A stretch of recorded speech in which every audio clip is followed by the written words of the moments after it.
할렐루야, 조나스입니다. 오늘도 말씀으로 하루를 시작합니다. 슬기로운 아침 시간 신명기 20장 말씀 보겠습니다.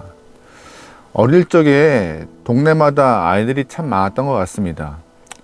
동네 특성상 2살, 3살 위아래는 다 친구와 같이 편하게 친한 이렇게 관계를 갖고 생활했는데요. 휴일이면 동네 아이들이 모여서 함께 축구도 하고 야구도 하면서 동네가 좀 시끌벅적했던 기억들을 떠올려 봅니다. 그런데 가끔 이렇게 옆 동네와 축구 시합이나 야구 시합을 할 때가 발생을 했어요. 처음에는 재밌게 시합을 하지만 모든 시합의 마지막은 감정 싸움이든 몸 싸움이든 이렇게 싸움으로 끝나는 것 같아요. 단순히 싸움이 아니라 그 전쟁과 같은 치열함이 있기 때문에 좀 마무리가 좀 이렇게 격해지는 것 같은 모습을 좀 보였죠. 보통 이렇게 우리 쪽에 사람이 많든 아니면 싸움을 잘하는 형이 있든 이렇게 좀 유리한 쪽으로 구성되어 있다면은 싸움에서 승리가 더 쉽지만 반대로 숫자도 적고 좀 몸집도 작은 아이들이 이렇게 우리 쪽에 있다가 어느 순간 영웅적인 형 한 명이 등장하여서 이 싸움을 평정하게 되면은요, 그 순간 아주 그냥 동네 축제와 같이 전설적인 이야기가 막 이렇게 생겨나는 그때 그런 추억도 좀 떠올려 봅니다. 오늘 본문 20장 말씀 보면서 그 과거에 있던 이야기들을 좀 떠올리고 생각할 수밖에 없는 그런 마음이 들더라고요. 오늘 본문에서는 하나님께서 이스라엘 사람들에게 숫자 보지 마라 라고 말씀하세요. 이웃나라와 분명히 분쟁이 생길 것이고 다툼이 생길 것이고 전쟁이 생길 텐데 너 눈에 보이는 것 때문에 현혹되거나 마음을 잃지 마라 라고 하나님은 이스라엘 사람에게 명령하십니다. 1절 말씀 보겠습니다. 네가 나가서 적군과 싸우려 할 때에 말과 병거와 백성이 너보다 많음을 볼지라도 그들을 두려워하지 말라. 애굽 땅에서 너를 인도하여 내신 내 하나님 여호와께서 너와 함께 하시느니라. 아멘. 이스라엘 민족은 인구적으로 큰 민족은 아니에요. 하지만 그들이 가나안 땅에 들어가서 또한 가나안 땅을 차지하며 전쟁도 할 것이고 싸울 텐데 그때마다 이미 가나안 땅에 있던 7족속과 전쟁을 할 터인데 그때마다 눈에 보이는 것 때문에 마음 뺏기지 말라 하시는 것입니다. 가나안 안에 있는 7족속은요, 각자의 영역에서 각자의 삶을 누리고 있는 민족들이지만 이합집산, 결국 본인들의 이익을 위하여서 또한 함께 뭉쳐 가나안에 들어온 이스라엘 사람들과 대치할 수 있는 충분한 이렇게 연합군을 이루어서 어떤 방법이라든 이스라엘 사람들을 괴롭힐 수 있는 영웅들입니다. 그래서 하나님은 그들이 뭉쳐 있거나 더 이렇게 힘 있어 보이는 그 순간 너희는 눈에 보이는 것 때문에 두려워하지 말라. 왜요?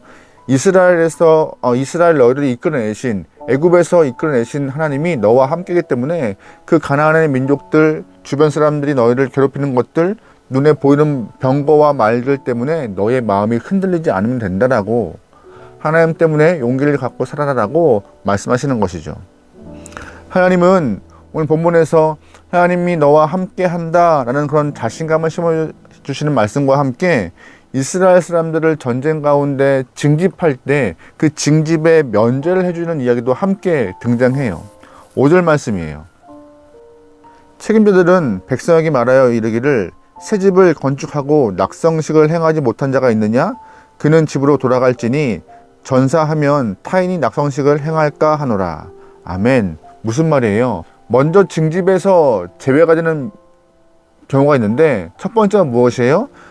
내 집을 건축한 다음에 자기 집에 대한 낙성식, 즉 그 집을 완공한 이후에 축하하는 그런 의식을 행하지 못하고 징집이 됐다면은 돌려보내라고 말하고 있는 것입니다. 아예 그런 사람을 징집하지 말라라고 하는 것이에요. 6절 말씀이에요. 포도원을 만들고 그 과실을 먹지 못한 자가 있느냐? 그는 집으로 돌아갈지니 전사하면 타인이 그 과실을 먹을까 하노라. 아멘. 두 번째 징집의 대상에서 제외가 되는 인물은 무엇이냐? 농사를 짓고, 즉 포도원에서 농사를 지은 다음에 첫 번째 수확과 과실을 얻지 못한 자, 수확을 경험하지 못한 자는 돌려보내라라고 하시는 것입니다. 7절 말씀에 이런 표현도 있어요. 여자와 약혼하고 그와 결혼하지 못한 자가 있느냐? 그는 집으로 돌아갈지니라. 전사하면 타인이 그를 데려갈까 하노라 하고. 아멘. 약혼을 했는데 결혼식까지 치르지 못한 자가 있으면은 그를 돌려보내라고 하는 것이에요. 증집하지 말라고 하시는 것이죠. 8절 말씀에 이런 표현도 있습니다. 책임자들은 또 백성에게 말하여 이르기를 두려워서 마음이 허약한 자가 있느냐? 그는 집으로 돌아갈지니라. 그의 형제들의 마음도 그의 마음과 같이 낙심될까 하노라 하고. 아멘. 무슨 말이에요? 두려워 떠는 자 절대 증집하지 말라고 하나님 말씀하십니다. 오늘 이 네 가지의 이야기를 하고 계신 것이에요. 전쟁 중에서 군사를 모아 전쟁을 해야 되는데 이 네 가지 경우, 집을 만들어 놓고 낙성식을 못했을 때, 또한 포도원에서 농사를 짓고 추수를 못했을 때, 또한 약혼을 했지만 결혼을 못하여서 여인에 대한 걱정이 있을 때, 또한 마음의 두려움이 있을 때, 이러한 사람들은 다 걸러내어서 증집하지 말고 정말로 다른 마음 품지 않은 사람들을 모아서 전쟁을 해라라고 하나님 명령하십니다. 왜 하나님이 이렇게 네 가지 유형들의 사람들을 증집하지 말라 했을까요? 딱 하나예요. 마음이 다른 곳에 있기 때문에요. 마음이 자신의 집에 있고 농장에 있고 여인에게 있고 두려운 마음에 있는 순간, 그들은 군대 안에서 사기를 올리기보다 전투력에 영향을 미치고 있고, 또한 옆에 사람들의 마음을 흔들고 불만과 불평을 말할 수 있는 장본인이 되기 때문에 하등의 전쟁 가운데 도움이 되지 않는 영혼들이라 돌려보내라고 하나님이 말씀하시는 것입니다. 다시 말해서 하나님은 이스라엘 사람들에게 이렇게 사람만 많이 모이는 거 필요 없다. 눈에 보이는 숫자 필요 없다. 왜요? 내가 너와 함께하고 애굽에서 너희를 이끌어내는 하나님이 함께하기 때문에 많은 숫자 필요 없다라고 한 번 더 강조하시는 것입니다. 눈에 보이는 숫자에 집중하지 말고 내가 너와 함께함이 정말 큰 힘이다라고 말씀하시는 것이 본문 신명기 20장의 말씀입니다. 많으면 좋죠. 크면 좋죠. 또한 심적으로 많고 크면은 더 안정되고 위로가 받을 수 있겠죠. 그런데 하나님은 눈에 보이는 것이 눈으로 확인될 수 있는 많음과 큼이 헛된 것이라고, 오히려 애굽에서 인도하시는 그 하나님과 함께함이 정말 큰 힘이고 정말 큰 위로가 되고 정말 큰 능력이라고 하나님은 이스라엘 사람들에게 가르치고 있는 본문입니다. 애굽은 당시에 최고의 강대국이었습니다. 그런데 하나님은 이스라엘 사람들을 그 애굽에서 탈출시키실 때에 애굽 사람들을 칼을 차거나 그들이 애굽 사람들을 죽이는 일을 발생하지 않으셨습니다. 전쟁 일으키지 않으셨어요.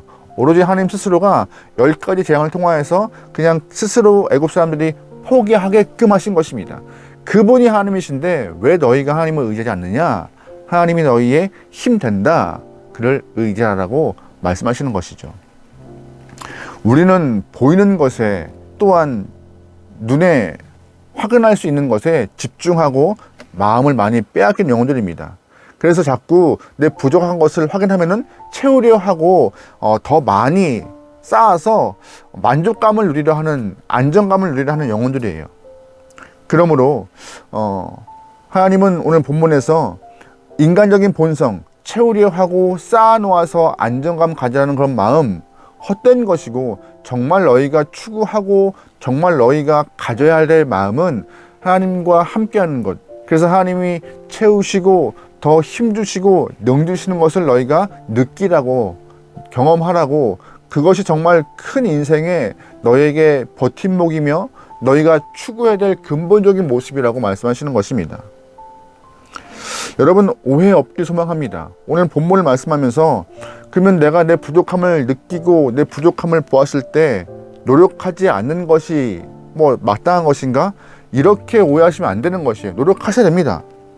근본적으로 필요하고 더 힘이 되고 더 큰 능력은 하나님이라고 말씀드리는 것이에요. 우리가 아무것도 하지 않는 것, 이거는 게으름입니다. 이스라엘 사람들이 가나안 땅에 들어가서 가나안에 있는 7 족속과 전쟁을 해야 돼요. 그런데 약하고 아픈 사람들이 군사로 징집될 수 있는 것은 아니에요.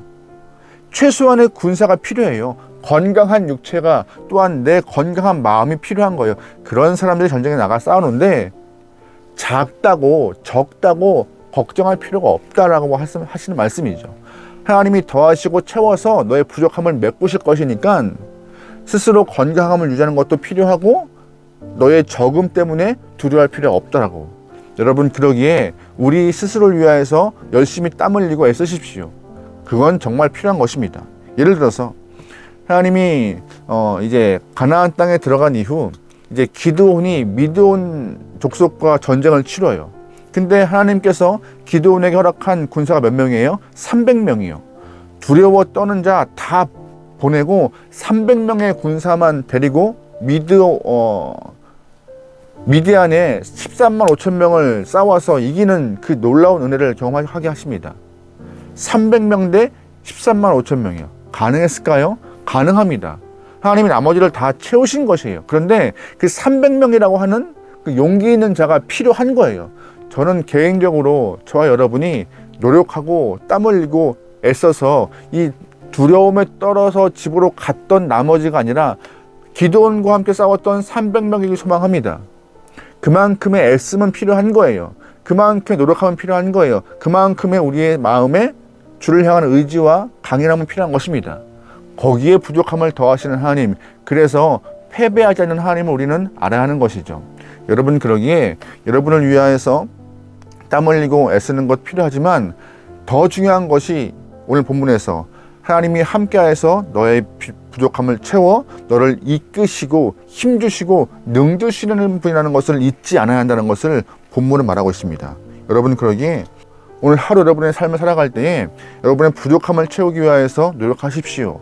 땀 흘리시고 애쓰십시오. 또 하나, 채우시는 하나님을 기대하며 주 앞에 모든 것을 맡겨놓는 그런 마음도 필요합니다. 하나님, 부족합니다. 채워주십시오. 전능하신 주님께서 나의 모든 삶을 이끌어 가달라고 하는 믿음도 필요합니다. 또한 여러분, 오늘 하루 하나님께 감사하는 마음으로 주 앞에 나아갈 수 있는 믿음의 영혼들이 소망합니다. 또한 오늘 하루 주님의 손길을 기대하며 주님과 손잡고 동행하는 영혼이 되길 소망합니다. 노력한 만큼 하나님 성장 허락하시고 땀 흘린 것만큼 얻게 달라는 믿음을 갖고 오늘 하루 사시기 바랍니다. 그래야 하나님이 우리와 함께 하시고 함께 하심을 통하여서 우리를 사용하여서 하나님의 능력을 더 보이시는 그런 영혼으로 이끌어 가실 것입니다. 하나님은 우리에게 말씀하십니다. 두려워하지 말라. 내가 너와 함께하니 걱정하지 말라. 우리 마음에 걱정 있으십니까? 근심 있으십니까? 주 앞에 맡기고 삶에서 최선을 다할 수 있는 저와 여러분들에게 소망합니다. 할렐루야. 기도하시겠습니다. 하나님, 오늘 하루 주님과 동행하는 귀한 영혼 되어서 하나님이 함께 하시면 얼마나 큰 은혜인지 알아갈 수 있는 영혼 되게 하소서. 주님이 우리의 힘이시고 능이시고 방패이시며 피할 바위이시며 구원이십니다. 다른 것보다 세상에는 영혼들이지만 하나님, 땀 흘림과 애씀 가운데 주님의 은혜가 더하여서 더욱더 큰 은혜가 임할 수 있는 우리의 하루 되게 허락하소서. 모든 것을 맡겨오며 예수님의 이름으로 기도합니다. 아멘.